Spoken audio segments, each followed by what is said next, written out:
అభివృద్ధికి అడ్డుపడితే నగర బహిష్కరణే అంటూ హెచ్చరిస్తున్నారు ముఖ్యమంత్రి రేవంత్ రెడ్డి. పాత బస్తీ మెట్రో నిర్మాణాన్ని ఉద్దేశించి రేవంత్ ఈ వార్నింగ్స్ ఇచ్చారు.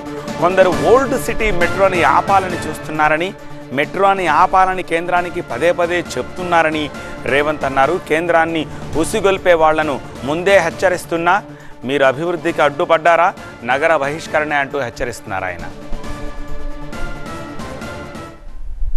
పేద ప్రజలకు ఉపయోగపడే విధంగా మెట్రో రైలును తీర్చిదిద్దాల్సిన బాధ్యత రాష్ట్ర ప్రభుత్వం మీద ఉన్నది.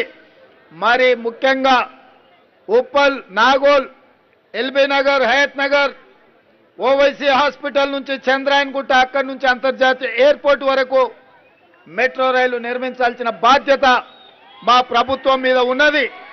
నగరంలో పేదలు, అత్యధిక జనాభా ఉన్న ప్రాంతంలో మెట్రో రైలు నిర్మించాలని గతంలో మెట్రో రైలు నిర్మించింది కాంగ్రెస్ అధికారంలో ఉన్నప్పుడు. ఈనాడు ఫేజ్ 2 మెట్రో రైలు కూడా నిర్మించాలని నాగోల్ నుంచి ఎల్బీ నగర్ నుంచి ఓవైసీ హాస్పిటల్ నుంచి చాంద్రాయన్గుట్ట నుంచి మైలార్దేవరపల్లి, అక్కడి నుంచి అంతర్జాతీయ ఎయిర్పోర్ట్కు మెట్రో రైలు ప్రతిపాదనలని మనం పనులు మొదలు పెట్టుకుంటున్నాం. అదేవిధంగా ఎల్బీ నగర్ నుంచి హయత్ నగర్ వరకు మెట్రో రైలు మనం పొడిగించాలనుకుంటున్నాం. అదేవిధంగా బిహెచ్ఎల్ వైపు మియాపూర్ నుంచి బిహెచ్ఎల్ రామచంద్రాపురం వైపు మనం